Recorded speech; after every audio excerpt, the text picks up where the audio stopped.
Crypto Kids, there is some breaking news from President Trump that we covered yesterday on the Moon Show, and I want to go into it in a little bit of detail here for you as well, because some of the things that he said are going to change Bitcoin in the year of 2026 massively. And I'm coming here from the wonderful Dubai with this is the Emirates Towers, one of the oldest buildings here in Dubai, and that's the Museum of the Future. And behind me is obviously the Dubai skyline with Burj Khalifa somewhere in the background. But yeah, let's jump into it. We'll go over the important details and I'll show you how it changes things for Bitcoin. Okay, so I'm back to base and I need to tell you about the first unemployment data. And we need to go into Trump QE and what that really means. So firstly, yesterday we got the unemployment rate dropping by lower than expectations of 10 basis points. Why is this important? Well, it's happening simultaneously with the CPI data projected to be below 2% already by platforms like Trueflation, which do a better job of calculating inflation as to the government. So you have inflation below 2% and you have unemployment coming down. That satisfies the two mandates that is necessary for the Fed to understand that we're in a growing and healthy economy. So Bitcoin went up a little bit last night, but we still do have the CME gap open at roughly $88,200. So I'm not bullish in the immediate short term. I'm still leaning towards a more pessimistic state. But for the long term, this changes quite a lot of things. So because these dual mandates are met, there's no need for the Fed to actually reduce rates to stimulate the economy. Because if they reduce rates and do severe amounts of quantitative easing, whilst both mandates are quite frankly being met, then they're creating a risk on inflation. If you reduce rates, deposits, bunch of money into the accounts of commercial banks to create an abundance of liquidity. Well, once people borrow that and they start spending, a lot of spenders means an opportunity to increase prices, and that causes inflation. And now all of a sudden you're not doing what you should be doing. So they may just, they want to keep things the way they are, but Trump has a different agenda. Trump knows that he has to refinance $9.5 trillion mostly between the months of Jan to June. So that's literally within this 6-month period. He needs to refinance $9.5 trillion.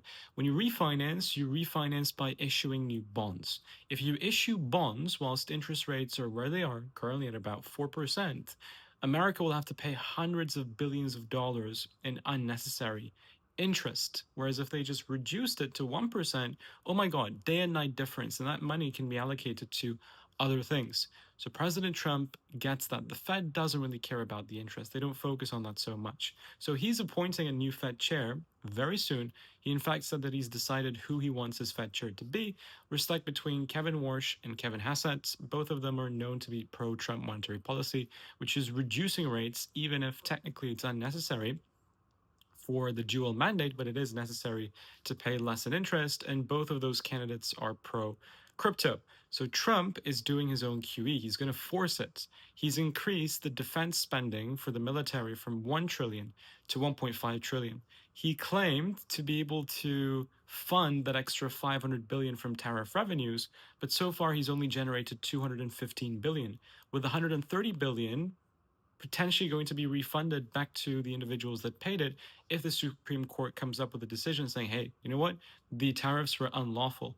So you're looking at minimum worst case scenario, about 280 billion extra to be created out of thin air to fund the military, or even potentially up to 350, $400 billion. How is that extra cash going to be generated? He's going to print that money. He's ordered $200 billion worth of mortgage-backed securities to be to essentially be gone to the market and acquired by institutions. What does that mean? It is quantitative easing. If you acquire $200 billion of mortgage-backed securities, you're depositing cash into the balance sheet of commercial banks. You're increasing the abundance of capital. You're putting the stress in the regional banks, the liquidity stress, to lower levels. Then if you reduce rates with the newly appointed Fed chairs, now you also have cheap money, so people will borrow. That is forced and artificial quantitative easing. He wants to give the 56,000 population of Greenland about $10,000 to $100,000 each to be able to get Greenland. How will he do this? He will have to print money. So there's so many things stacking on top of each other. Remember, the big beautiful bill got signed in 2025 that includes low taxes on tips, low taxes in general The effects of that, according to the CFO of America, Treasury Secretary Scott Bessent, will start showing its impacts beginning in February. So all of these inflationary monetary policy, loose monetary policy measures, when it was traditionally handled by the Fed, Trump is finding ways to do it himself. And this is why I don't think we're going to have a severe crash like we did in prior midterm years in the transition period between bull and to bear markets. Bitcoin can drop 70% within this period, 80% within this period. But instead, I think we're only going to see a consolidation because they're going to inject so much liquidity. The market's going to price that in a little bit because they can't price all of it. Remember, liquidity isn't available, so they can only speculate with the current money they have, which will cause, in my opinion, a consolidation. But once that liquidity really comes in, it will take until 2027 until we show its impact on the risk on markets. So I predict a consolidation and I predict an increase going into 2027, meaning this year, in my opinion, is a great time to accumulate. So with that said, hope you enjoyed it and see you all very soon on the next video. Bye bye, guys.